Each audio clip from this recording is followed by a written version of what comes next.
Hi Teddies, it's your island doll Winnie and I am back with another video. This week I'm bringing you a lifestyle video, and by the title of this video you already know what it's about.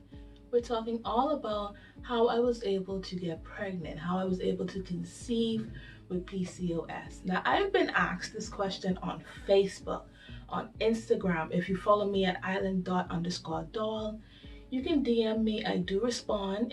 I respond quicker when you comment under a photo or video or whatever have you, or on the stories. I do respond. And I've been asked this question under my previous videos talking about finding out I was pregnant and so forth. And persons just want to know, like, what supplements I use. I mentioned to a few persons in the comments that it was a versatile, but I also stated that I used it along with something else as a combo. So I will be talking about the supplements I used, what I changed mentally that helped me to conceive with PCOS, what I changed physically, nutritionally. I mean, I'm just gonna get into it and break it all down. So I'm not even gonna waste any time because I know exactly what you guys want to know about. So we're not wasting any time. Let's run the intro and get into this week's lifestyle video.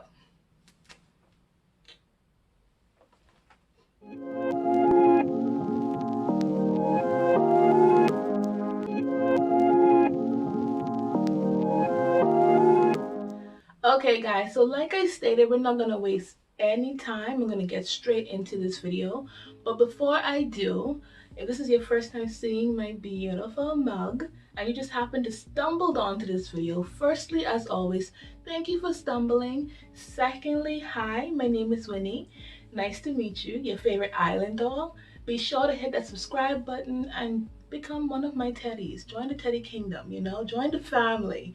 Hit that subscribe button so you can get notified whenever I post new content. I post about plus size fashion hauls, must have affordable finds, lifestyle videos like this one I should say, dealing with women's health as it refers to PCOS, as I deal with that myself, and just business tips for aspiring entrepreneurs and my future moguls out there. So definitely, if you enjoy the content on my channel and you make it to the end of this video and it's something you like, be sure to hit the subscribe button. Now let's get into what this video is about.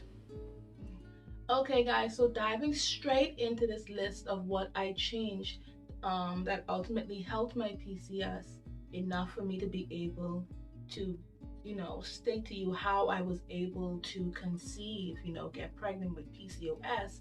The first thing on that list is what I changed mentally. And I personally believe you have to change things about yourself mentally before it has a ripple effect into other areas in your life. And one thing that was mentioned to me by my physician was trying to lower my stress level. If you have PCOS or you know someone that has PCOS or PCOD, the basic definition of it is a hormone imbalance, and so stress is not good. Now in life you're going to have stress, but honestly the amount of stress that you deal with you can somewhat control.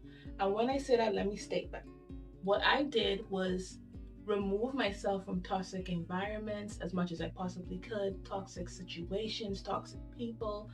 And you don't have to necessarily cut people off, but you can distance yourself. And it's crazy to say, sometimes, and you can comment in the make a comment below if you understand what I'm saying about what I'm about to say, is you can be friends with people or associate yourself with people and you immerse yourself so much into their life. Like, I'm a nurturer, my zodiac sign is a Cancer. And so I ultimately love to help people and so forth. But sometimes you can immerse yourself so much into people's lives that you take on their situation, you take on their stress and stuff. And when you distance yourself from that environment or that person or the situation, you realize, like, wow, this had nothing to do with me. This anxiety, I didn't have to even be going through, So it's simple changes like that. Another thing I did was I started going back to the beach more. Now, anyone that knows me personally knows I am a beach lover. I love the water. I love going to the beach just for going's sake. Like, that is just me. I'm a water baby, okay? And so what I would do, me and my husband would stroll to the beach early in the morning, pandemic time right now. So here in the Bahamas, you can only go out from 5 until, and so, I'm not gonna be out my house earlier than that, to be quite honest. But say around 6:30, 6 o'clock, 6:30, we would take a stroll, just pace walk to the beach. And I live right in the vicinity of a few beaches. And so we would just take a stroll to the beach and sit on the beach, and I would just meditate, just listen to my music. And it's very relaxing, just hearing the waves come in, birds and so forth. My husband, of course, he's a fitness fanatic, so he'll be doing his running and hurdles and whatever in the sand. Not her. I'm not there yet. But hopefully after I have the baby, I can, get back into the gist of that. But yeah, I started going to the beach again in the mornings and just meditating, just zoning out, and taking time for me. You would be surprised how taking a self day, taking a few minutes just for yourself, can really help with your mental state. And so I started doing that as much as possible. The last thing I started doing that really helped me mentally was able to help me, conceive with PCOS was, like I stated in old videos, I don't even know if I still have them up. My mom is a certified yoga instructor. Now, she doesn't practice yoga anymore since she suffered an injury on her back with an accident she had, but she can instruct it. And so I got more immersed back into yoga. And I even got my husband to participate in it, So we would do that in the morning in our apartment, in the living room. And sometimes early in the mornings, we would go outside on the patio piece and try to do yoga. But for most part, we do it inside, because if you are an animal lover like myself and you have a cat, a dog, it's difficult to work out or even do any type of relaxation, anything with them around, because they will involve themselves into your whole to-do, So for the most part, we do yoga inside, and those are some things that really helped me getting away from toxic situations, environments, people, whether it's friends or family. Like I said, you don't have to cut them off, but limit it, and you will actually realize, like, a lot of that situation or stress has nothing to do with you. Going to the beach, meditate, playing my relaxation music. Like, if you come to my home, if you were able to, say, spend time with me, you walk in here and think it's a rainforest. Like, I normally have beach music playing, raindrops and stuff like that. That's just the type of person I am. And so those things really help. They really, really help. So you can try them out. Let me know if it assists you. Again, like, different strokes for different folks, but I'm telling you what helped me mentally. And like I said, it starts mentally, and stress is the number one thing. You don't need your hormones being any more out of whack than it is. So definitely try those things to get your mind state to where you need it to be. So moving on to the next. Okay, so the second thing that I did that was able to help my PCOS, and inevitably how I was able to get pregnant with PCOS, is what I changed physically. And honestly, it was simply just getting more active. That's literally it. Now, with that being said, let me tell you this. A lot of persons I've realized have this misconception that you have to work out 3-4 hours a day just to, change some effects. No, let me give you a little insight, okay? Straight from the horse's mouth. See, when you have PCOS, you actually can be doing more harm than good, overexerting yourself. Like, and I'm telling you from experience, because I was one of those persons. I literally thought, like, okay, I'm hearing if I just lose the weight, like, I'm gonna be good. Not realizing, my PCOS was to blame for why I had weight issues on it, And so what I did was I started working out little by little, doing more challenges. And there's an app I can actually link in the description if you guys want, of what I use, like 30 days once. And I started changing them up.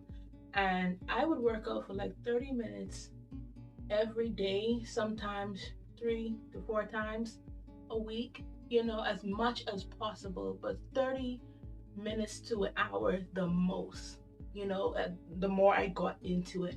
But it was just simply getting more active. Again, getting active doesn't mean you're overexerting yourself, because you're going to do more harm to yourself than good when you have PCOS. And that's basically all I did physically. In the mornings, I would go walking, like through my area, pace walking until I was able to say jog. And the more I did it, the more I was able to go the distance, And my husband is so supportive. He was with me the entire time. And then it's a self-initiative as well. I'd work out with him, work out without him. And I also have a cycling machine my aunt actually loaned to me that allows you to say sit and pedal. You can do rowing with it. I'll have to get a name off it, and I will definitely put it in the description for you guys. But that is a heaven sent. So even if it was raining outside or whatever, or too hot, I didn't want to go, just put on my tights and my sports bra or whatever, go right into the living room, sit on my bike and pedal. And I was a part of this app for Android users. I don't know if it's on iPhone, but it's called Samsung Health. And I even got a few friends into it. And so it would track your movements, and I would do the challenges, like the steps challenge, how many steps you could do in a day. And you can actually challenge people. So it makes it more exciting, like this person's at 12,000 steps. You have a week to get to this much steps, and you can, challenge each other. And so it becomes something that's not like workout. I did more aerobic stuff because I love to dance. I love music, soca music, stuff like that. And so whatever is to say, get you more authentically into it, make it more natural for you to work out. But that's what I did. I just started upping my activity without overexerting myself. So that's definitely something you want to do. Start off small.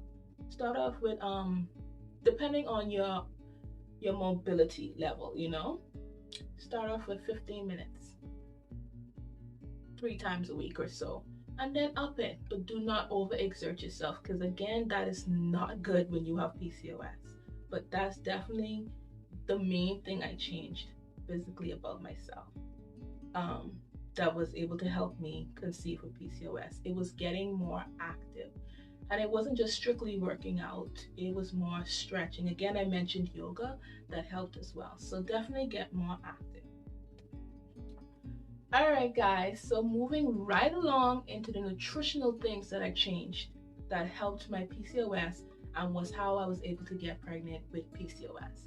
And the first nutritional thing that I changed was my carb intake, because I was told by my physician that I would have to be on a low carb intake. That's you're eating too much rice, you want to lower that, pastas, stuff like that. The less carb you can intake, more protein, less carb. If you know someone that's a bodybuilder or so forth, then they know all too well about that type of dietary lifestyle.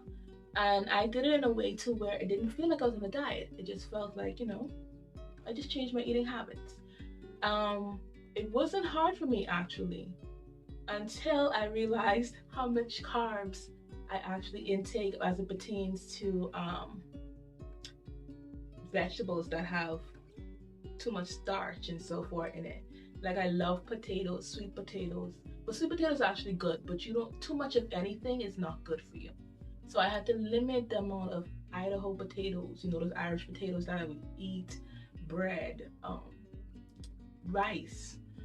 What else? I switched from using so much rice to using something like a substitute, like cauli rice. That's when you can use your cauliflower to make as a rice. You grate it and stir fry it as a rice. You can Google how to make it. It's pretty simple, not expensive at all. I also, when I didn't do that, I would substitute rice with quinoa. I hope I'm pronouncing that right. Quinoa. I have some in my cupboard now. And I fell in love with that actually.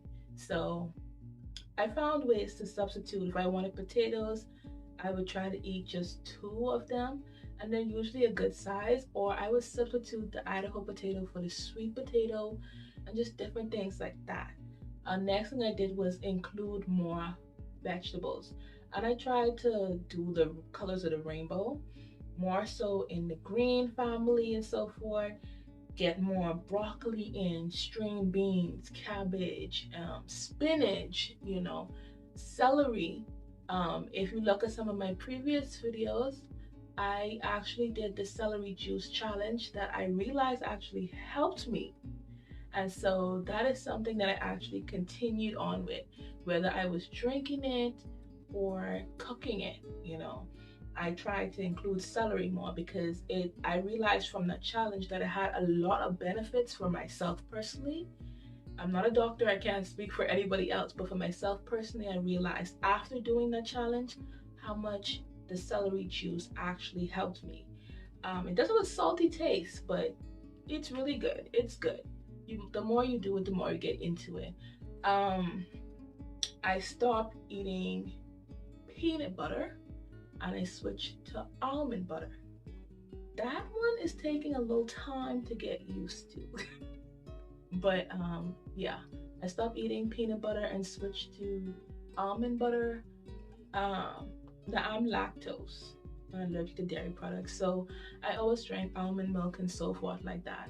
I also, when it comes to meat, I try to eat more lean meat or meats such as chicken breasts, turkey, things like that. You understand? So it was those kind of things that I did. Fruits, I tried to eat more apples and so forth, less of the banana kind of things, unless it's like green banana that I boil. But yeah, those kind of things I was able to do. Now, one thing I do want to get into after I have the baby is the keto. I want to get into keto and try that out. I definitely can't try it now, being pregnant. If you are pregnant and doing keto, all power to you. You're the real MVP. But I can't do it. Because in the beginning, I had no cravings. But now, ooh, the cravings, them they are. Yeah, the cravings are here. So I can't even, no, I can't refrain. I cannot. I will not even do that to myself. So I'm gonna wait until after I have the baby a little while and try the keto out. There's a small YouTuber by the name of Keela Cheeks that I follow, a really good friend of mine. She does her keto, her weight loss journey. And so I would recommend her channel. If you're a small YouTuber, definitely put your channel below. I will give you a shout out once you have consistent content, good content, And I love her channel, like I was saying, because it's realistic.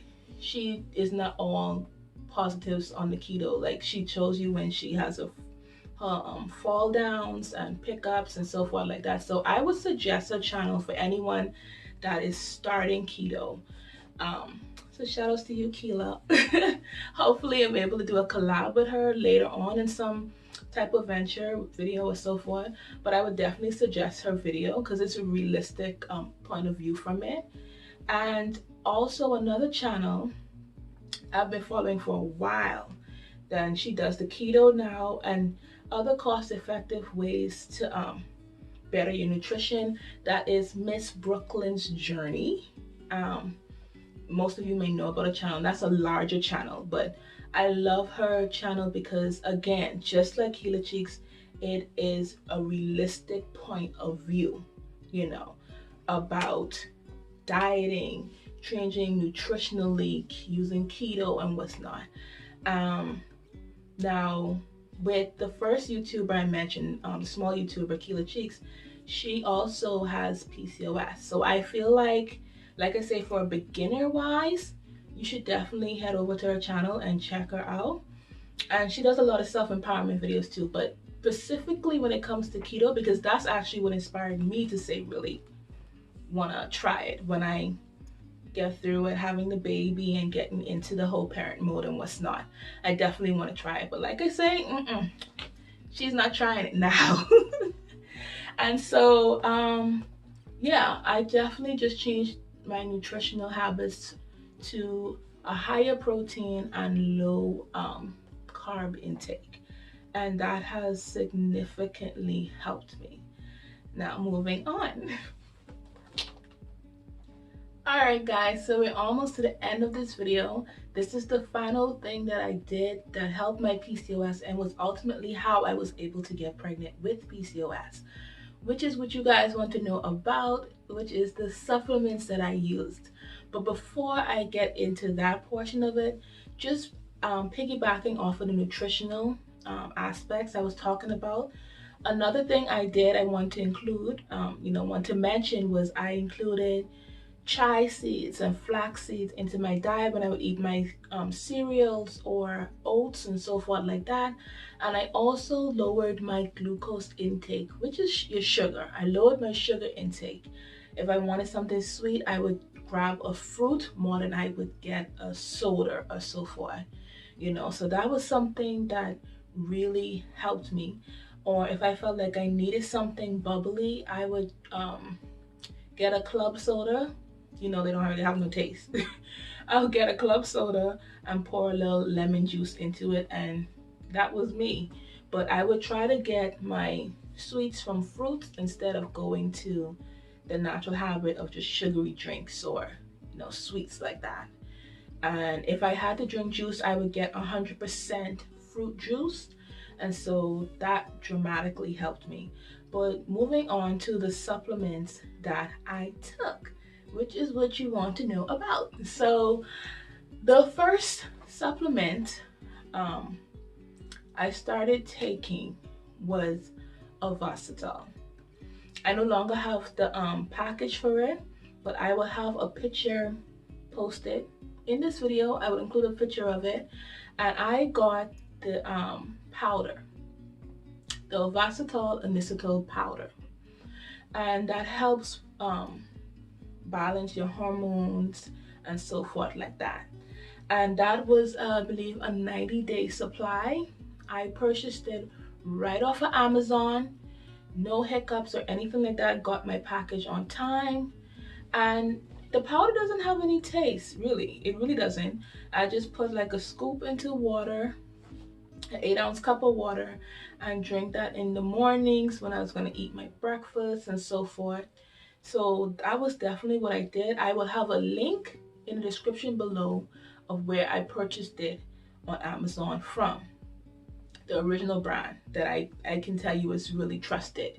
I spent, if I can remember correctly, I spent about $75, and I was like, ooh, I don't know if I want to spend this money, but I'm glad I did, because my physician, she wanted to start treatment for me because with PCOS is said to be no cure for it. But PCOD, to my understanding, you can reverse some effects. With PCOS, it's a different ball game.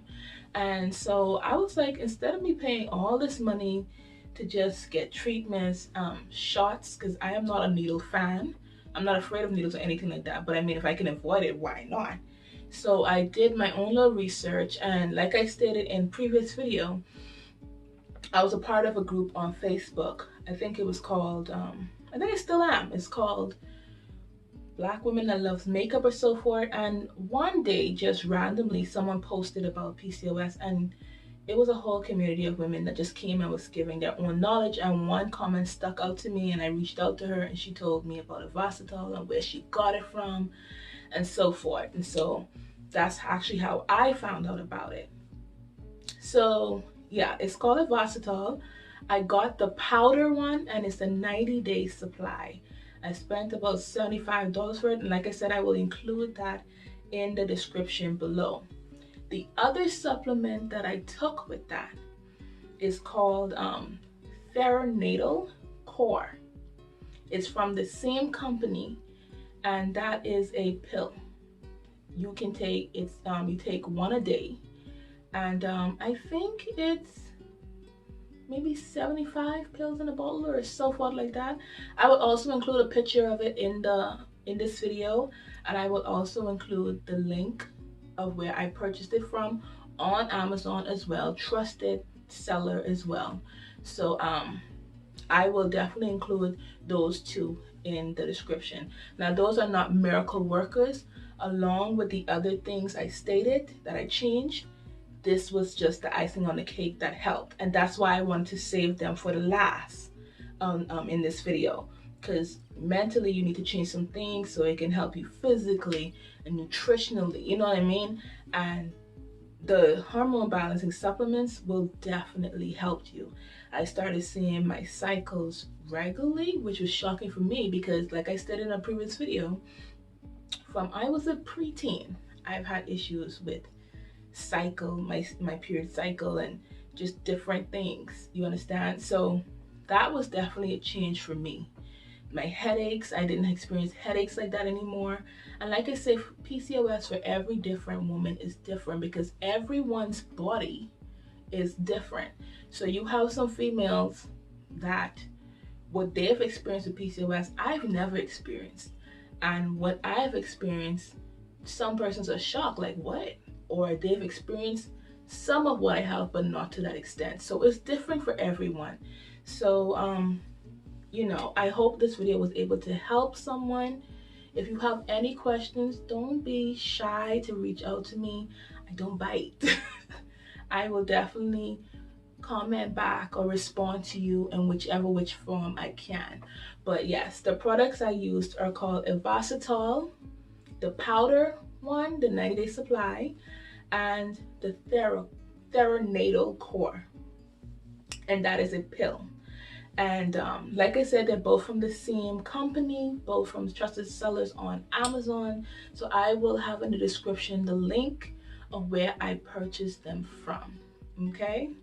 Along with taking those supplements, as a female, you know, you want to take your folic acid and a one-a-day multivitamin or something like that. Those are things you want to have into your vitamin cupboard, like your fish oils and stuff like that. But definitely specifically targeted towards PCOS, those two supplements, I would swear by them. They helped me out tremendously. But yes, guys, so we're at the end of this video. Like I said, I hope this helped you guys. Comment down below if you're familiar with Evositol or Theranatal, or you do keto right now, which video you want to see next. Just comment down below, you guys, and don't forget to hit that subscribe button and notification bell. But until next time, remember to be you unapologetically, and I will see you in the next episode.